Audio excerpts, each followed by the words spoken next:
여러분 가정의 10년 후, 20년 후 모습은 어떻게 진행될 것 같아요? 여러분 자녀들, 손주들 많이 사랑하는데 여러분의 자녀들, 손주들은 앞으로 5년 후, 10년 후에 어떤 삶을 살 것 같습니까? 분명한 건 이겁니다. 분명한 건 인생살이는 변수가 많다. 뭐가 많다? 변수가 많다고 하는 겁니다. 아니 말로 여러분 지금의 삶 20년 전에 생각하셨습니까? 이렇게 될 거?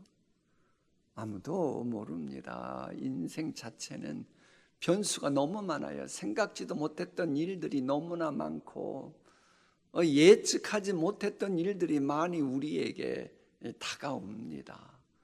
그것을 알고 우리는 진짜 기도로 저축 많이 해야 돼요. 자녀들에게 어떤 유산 물려주는 것보다 우선 먼저 자녀들의 앞날을 위한 여러분의 기도 꼭 필요합니다. 그 변수 모든 걸 주장하시는 하나님이시니까요. 그런데 그 예측하지 못했던 변수가 만일 고통이라면 진짜 힘이 듭니다. 여러분, 세상 아무리 대단한 사람도요, 산전수전 다 겪은 사람도 고난이 닥치면 다들 당황합니다. 처리하는 게 다 어설픕니다. 아무리 1000년 사신 분이라고 해도 고난을 맞닥뜨리면 그분은 어쩔 줄 몰라 합니다. 그게 고난의 속성입니다. 고난이 그렇게 무서운 거예요. 그러니까 욥처럼 그렇게 대단했고 동방의 의인이라 그러고 우리 주님도 인정하실 정도로 온전한 사람이라고 하는 욥인데도 예측 불허의 변수인 고난이 닥쳐오자 어쩔 줄 몰라 하잖아요. 힘들어 하잖아요. 이게 고난이고 고통입니다. 그래 여러분들 신앙생활 평안히, 여러분의 자녀들 신앙생활 평탄히, 그리고 살아갈 수 있도록 꼭 기도로 준비해야 합니다. 주님 평탄한 길로 인도하여 주시옵소서. 이래야 돼요. 그 누구도 고통, 고난, 이 예측 불허의 변수는 항시 다가오는데 그걸 흔들려가는 건 다 어설프니까요.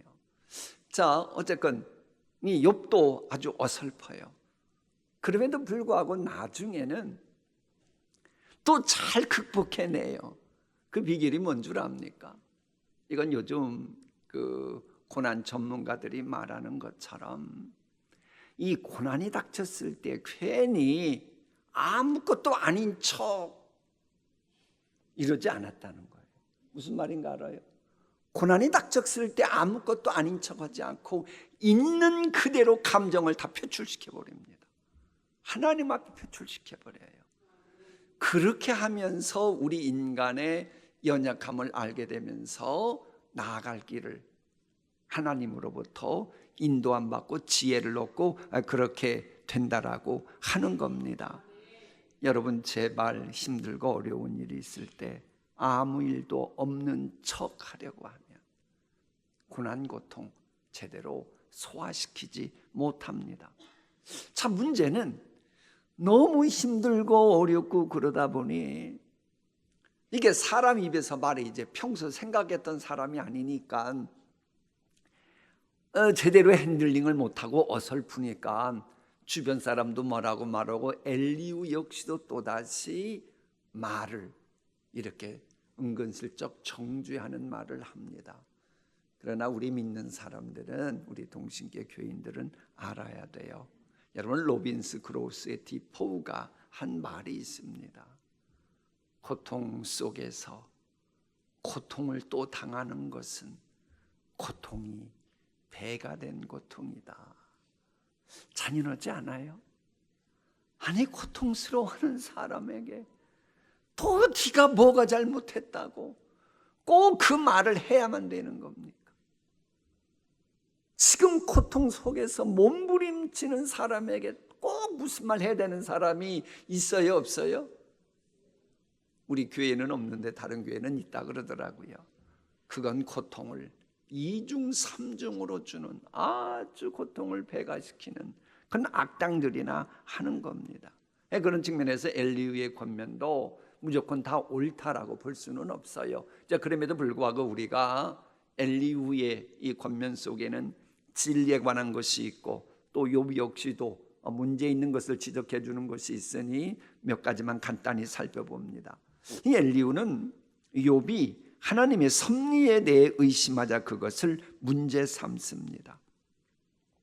그러니까 욥은 자신이 당하는 고난과, 물론 욥이 본인이 죄 없다고 말하지 않았습니다.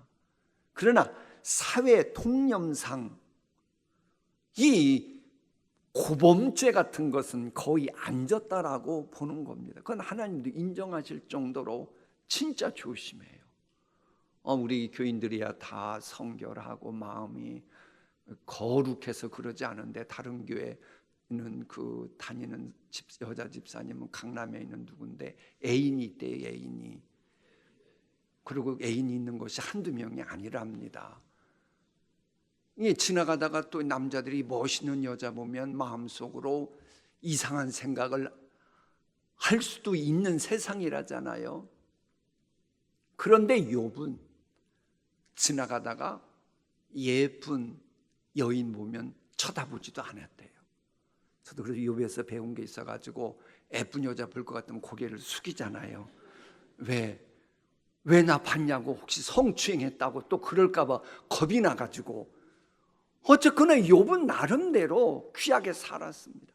그러니까 자기가 고난을 당해서도 그런 사회 통념상 악해가지고 고난당할 일은 안 했다라고 보는 겁니다. 그러다 보니 억울한 거예요. 그래서 하나님의 공의에 대해서 은근히 투덜거리고 의심을 하는 겁니다. 그런데 성경은 엘리후를 통해 뭐라고 말씀하시느냐? 사실 이제 욥의 고난의 원인이 미래에 있었는데 이걸 욥이 몰랐다 하더라도 아무리 그래도 하나님을 향해 불평하고 의심하는 것은 아니다라고 하는 겁니다. 물론 이제 욥이 하나님의 통치를 계속 부정하지는 않았을지라도 성경 상식으로는 어떤 경우에도 하나님의 이름을 만홀히 여기지 말라, 망령되이 일컫지 말라라고 말씀하셨습니다. 그러니까 욥이 적당히 자기의 감정을 표출시켜야지. 더 나아가서 하나님의 이름을 망령되이 일컬었던 것은 죄다라고 엘리후가 지적했던 것, 이건 성경적입니다. 자, 그러면 하나님의 공의로우심을 어떻게 발견할 수 있느냐, 이걸 또 다룹니다. 이게 참 피곤한 주제인데 그래도 오늘 공부하니까. 여러분 12절 13절을 보면 하나님의 창조 사역을 통해서 하나님의 공의로우심을 발견할 수 있다라고 말하는 겁니다. 진실로 하나님은 악을 행하지 아니하시며 전능자는 공의를 굽히지 아니하시느니라. 누가 땅을 그에게 맡겼느냐, 누가 온 세상을 그에게 맡겼느냐. 이 창조와 하나님의 공의, 이게 지금 맞물려 있다고 하는 겁니다. 이게 어떻게 맞물려 있나라고 생각할 수 있는데 이렇게 생각하시면 됩니다. 하나님께서는 공의를 행하시는 분이라고 하는 거 누구도 부인하지 않습니다. 그렇다면 이 이야기예요. 하나님이 만물을 주관하신다고 그러시는데 어떤 때는 모든 게 참 선하게 된다. 그럴 때는 하나님은 공의로우시고, 어떤 때는 내가 원치 않는 대로 진행됐다 그래갖고 갑자기 하나님 어떻게 이러할 수가 있습니까? 욥처럼 불의하다라고 말하면 안 된다는 거예요. 하나님은 공의로우신 하나님이십니다. 그래서 하나님이 허락하셨으면 그건 다 선한 것이고 공의로운 것입니다. 이걸 알아야 돼요. 이 하나님이 하신 것은 어떤 때는 선하고 어떤 때는 불의하고 그게 없다는 겁니다. 엘리후가 이 포인트 말하는 거예요. 하나님은 하시는 거 모든 게 다 공의로우십니다. 하나님이 이렇게 하셨으니 공의롭고 저렇게 하셨으니 하나님 공의롭지 못하고 이렇게 결과를 놓고 말하는 것은 안 된다라고 하는 겁니다. 하나님이 하시는 모든 일은 선하고 의로우시기 때문에, 왜? 선하신 하나님이 창조하시고 만물을 주관하시기 때문인 거예요. 이런 고차원적인 성경 정신을 엘리후는 알았어요. 대단한 거예요. 이건 우리도 마찬가지예요. 하나님이 지금의 여러분과 여러분 가정에 행하신 어떤 일이 있습니까? 그게 혹 고통을 동반한 것이라고 해도 그 결과를 보고 하나님은 선하다, 공의롭다, 공의롭지 못하다 이런 말 하는 거 아닌 겁니다. 하나님이 행하신 모든 것을 있는 그대로 인정하고, 그리고 여기에 담긴 하나님의 뜻이 무엇이고 하나님이 말씀하시려고 하는 게 무엇인가, 그걸 듣도록 해야 한다라고 하는 겁니다. 그러니까 만일 엘리후가 살아있다면 우리도 하나님 왜 이렇게 하셨냐고 투덜투덜대면 엘리후가 똑같은 말 할 거예요. 네가 뭔데 그런 말 하느냐고. 자, 그런가 하면 하나님의 전지전능하신 성품을 통해서 하나님의 공의를 발견해야 합니다. 하나님은 사람의 길을 주목하시며 사람의 모든 걸음을 감찰하시나니 행악지 않은 숨을 만한 흑암이나 사망의 그늘이 없느니라. 그러므로 그는 그들의 행위를 아시고 그들을 밤사이에 뒤집어 엎어 흩으시는도다.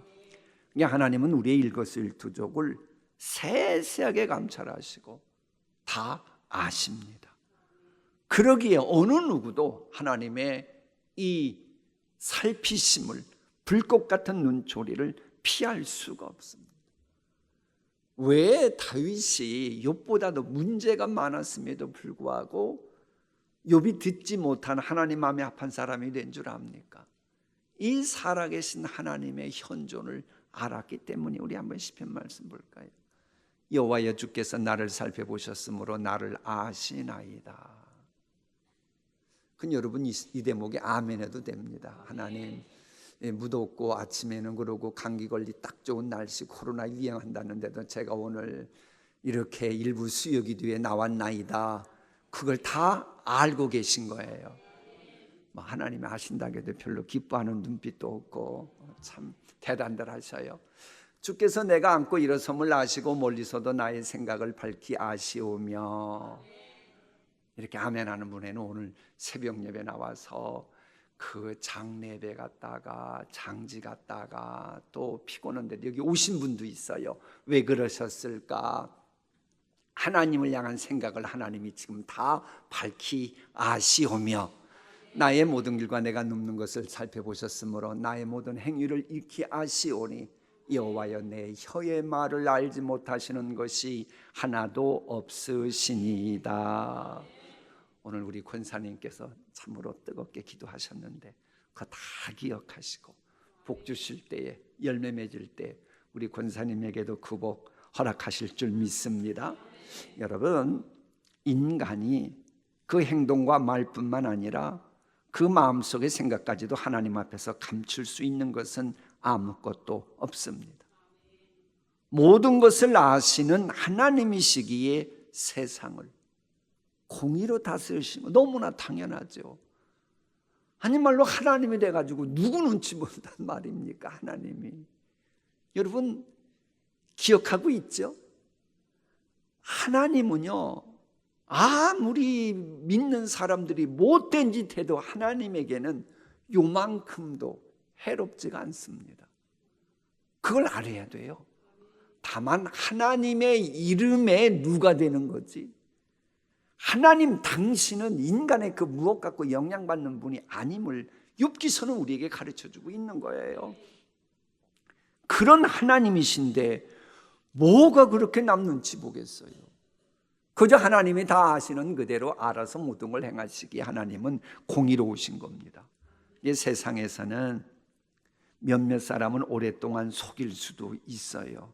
그죠? 속일 수도 있어요. 그래 여기 이대 부속병원일 때 그 아기가 낳는데 그 시어머니가 보니까는 나중에 보니까 혈액형이 다르대요. 알고 봤더니 옛날 친구하고 사귀어가지고 딱 하루 저녁 잤는데 그게 생겼다고 그래가지고 난리 났잖아요. 사람 순간 속일 수는 있어도 하나님은 못 속입니다. 많은 사람 잠시 동안 속일 수는 있을지 몰라도 오랫동안 속일 수는 없는 겁니다. 왜? 전지전능하신 하나님께서 모든 걸 다 아시는 하나님이, 공의 하나님이시기에 만천하의 모든 것을 다 공개하시기 때문입니다. 그러기에 하나님의 전지전능하신 성품을 확실히 깨달을 때 우리는 하나님의 공의를 분명히 발견하게 됩니다. 따라서 우리는 마땅히 공의롭고 진솔한 삶 살아야 합니다. 공의로운 하나님의 심판이 무서워서가 아니고 공의로우신 하나님의 자녀가 됐으니 하나님의 자녀답게 우리는 살아야 합니다. 공의로우신 하나님의 뜻이 하늘에서 이루어진 것 같이 이 땅에서도 완전하게 성취되는 그날을 기대하며 우리는 오늘도 하나님 앞에서 좀 선하게 공의롭게 살아가야 합니다. 이 공의가 얼마나 중요한지 욥기 35장에서도 하나님의 공의하다는 내용이 계속 반복되어 나옵니다. 근데 이제 이것을 알아야 돼. 하나님은 왜 엘리야를 통해 자꾸 공의 얘기를 했냐? 그것은 욥에게 참된 평화를 주시기 위해서 그리하셨습니다. 이 시간 한번 여러분의 마음과 가정을 한번 진단해 보세요. 여러분의 마음이 평안합니까? 여러분의 가정이 평안합니까? 그렇다면 공의에 대해서 거리낌이 없어서 그럴 겁니다. 만일 마음에 평안이 왠지 모르게 자꾸 흔들린다. 왜 그렇게 우리 가정에 평화가 조금 참 이게 신경이 쓰인다 그러면 지금 공의 문제가 뭔가 걸려 있기 때문입니다. 자, 그게 왜 그런지 무슨 관계가 있는지 한번 히브리서 봅니다. 이 멜기세덱은 그 이름을 해석하면 먼저는 의의 왕이요, 그 다음은 살렘 왕이니 곧 평강의 왕이라 연결되는 겁니다. 전 세계 사람들이 모두 평화를 갈망하고 있어요. 평화 갈망하지 않는 가정이 있을까요? 평화 갈망하지 않는 마음이 있을까요? 그런데 우리가 평화를 갈망한다고 해서 평화가 찾아옵니까? 전혀 그렇지 않습니다. 여러분 따라해 볼래요? 평화는 결과물입니다. 평화는 결과입니다. 평화는 열매입니다. 열매가 맺으려면 그 열매가 맺을 수 있는 모든 조건이 구비되어야 열매가 맺는 겁니다. 평화가 열매 맺는 거 그저 되는 게 아니에요. 비 내리는 거 그저 내립니까? 비 올 수 있는 이런저런 조건이 구비되어야 비가 내리는 겁니다. 여러분 마음에 평화 열매 맺는 거, 여러분 가정에 평화 열매 맺는 거, 그런 조건이 구비되어야 합니다. 그 평화가 올 수 있는 조건이 뭡니까? 그게 바로 공입니다. 공의. 과연 그런지 이사야 말씀 볼까요? 의의 열매는 뭐요? 연결됐잖아요. 의의 결실은 영원한 평안과 안전이라. 평화를 원하지 않는 사람이 어디 있습니까? 먼저 공의가 있어야 평화가 옵니다. 평안과 안전을 추구하지 않는 사람 없습니다. 먼저 그의 나라와 의를 구해야 합니다. 그래서 시편 기자는 이렇게 말해요.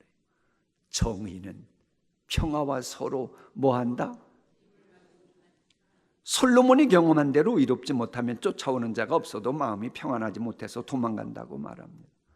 그래서 의롭다 할 수 없는 죄악이 있으면 그 죄악을 다 담당하시고 의롭다 하심을 얻도록 하시는 예수님, 그분께 내 십자가를, 나를 십자가에 못 박고 그래 보십시오. 그럼 그때부터 평안이 찾아오기 시작하는 겁니다. 그래서 이제 엘리야 35장 후반부도 그렇게 말하는 거예요. 의롭지 못한 죄악이 있으면 하나님께 기도해도 응답하시지 않는다. 이게 오늘 읽을 욥기서 35장 후반부 내용입니다. 그러니까 하나님은 우리가 기도할 때 응답하기를 참 좋아하시는 분이거든요. 하나님은 진짜 우리가 기도할 때 응답하시려고 좋아하십니다. 그걸 원하세요. 그런데도 그 하나님이 응답하지 아니하신다. 그건 의롭지 못한 무엇이 있어서 그런 겁니다. 예컨대 이 욥 같은 경우는 엘리야가 지적한 대로 교만을 아주 못된 불평불만 원망과 같이 취급하고 문제 삼습니다. 그러니까 이 시간 우리 마음이 가난한 자가 되어 하나님께 마음을 토해낼 때에 오늘 우리 기도에 나와 기도하는 우리의 모든 기도가 하나님께 상달될 줄 믿습니다.